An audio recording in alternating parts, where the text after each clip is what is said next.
ভাবো তো, তুমি পড়াশোনা করতে বসেছ, বই খোলা, সামনে খাতা রাখা, কিন্তু হঠাৎ মাথায় এলো একবার দেখি ইনস্টাগ্রামে নতুন কিছু এসেছে কিনা। তুমি বললে শুধু 5 মিনিট, কিন্তু সেই 5 মিনিট কেমন করে যেন 2 ঘন্টায় পরিণত হলো।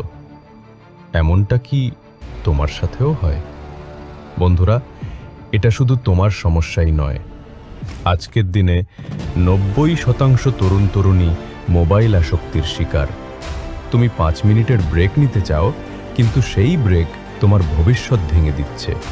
আর সত্যিটা হলো, ফোন তোমাকে কন্ট্রোল করছে, তুমি ফোনকে না। ছোট্ট এক গল্প। একজন ছাত্র ছিল, পড়াশোনায় ভালো, কিন্তু দিনে দিনে মোবাইলের প্রতি টান বাড়তে লাগলো। সকাল উঠেই ফোন, রাতে ঘুমানোর আগেও ফোন। প্রথমে সে ভাবত, আমি তো কেবল রিল্যাক্স করার জন্য দেখছি, কিন্তু ধীরে ধীরে পড়াশোনার প্রতি মনোযোগ হারাতে লাগলো। একদিন পরীক্ষার ফল বের হলো।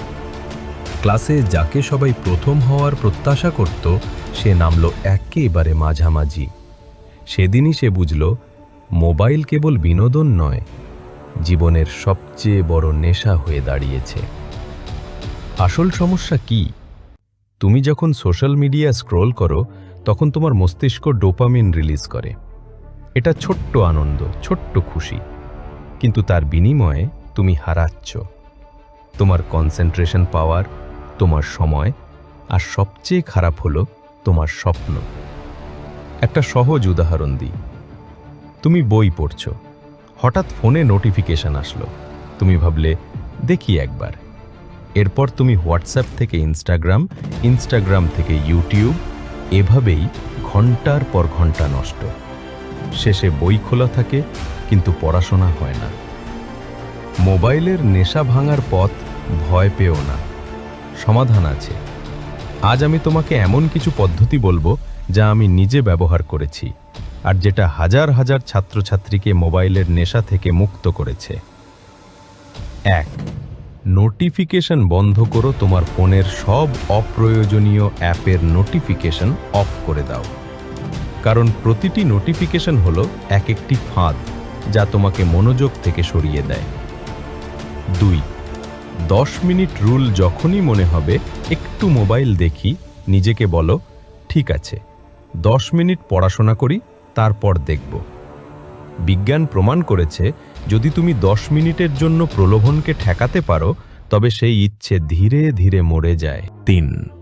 Log out trick. যে অ্যাপগুলো তোমাকে সবচেয়ে বেশি টানে, ইনস্টাগ্রাম, ফেসবুক, ইউটিউব, সেগুলো থেকে লগ আউট করে রাখো। প্রতিবার লগ ইন করতে পাসওয়ার্ড দিতে অলসেমি করবে, আর এভাবেই তুমি বাঁচবে। 4. নিজেকে চ্যালেঞ্জ দাও। দিনের একটি সীমা নির্ধারণ করো, যেমন আজ আমি ফোন সর্বোচ্চ 2 ঘন্টা ব্যবহার করব। রাতে ঘুমানোর আগে স্ক্রিন টাইম দেখে নাও। যদি কম হয়, তবে নিজেকে জয়ী ঘোষণা করো, আর বেশি হলে নিজেকে বলো, কালকে আমি অবশ্যই ভালো করব। 5. বড় স্বপ্নকে সামনে রাখো। সবচেয়ে শক্তিশালী উপায় হলো একটি বড় লক্ষ্য খুঁজে বের করো। যখন তোমার জীবনে এমন একটি স্বপ্ন থাকবে যেটা মোবাইলের বিনোদনের চেয়ে অনেক বড়, তখন মোবাইল আপনা আপনি গুরুত্ব হারাবে। হয়তো তুমি ডাক্তার হতে চাও, হয়তো ইঞ্জিনিয়ার, অথবা পরিবারের জন্য নতুন জীবন গড়তে চাও। যাই হোক, সেই স্বপ্নটাকে প্রতিদিন মনে করো।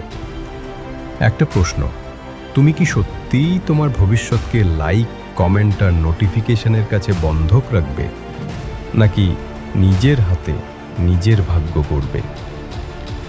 বন্ধুরা, মনে রেখো, মোবাইল তোমার সময় নিতে পারে, কিন্তু তোমার স্বপ্ন কেড়ে নিতে পারবে না, যদি তুমি নিজেকে কন্ট্রোল করতে শেখো।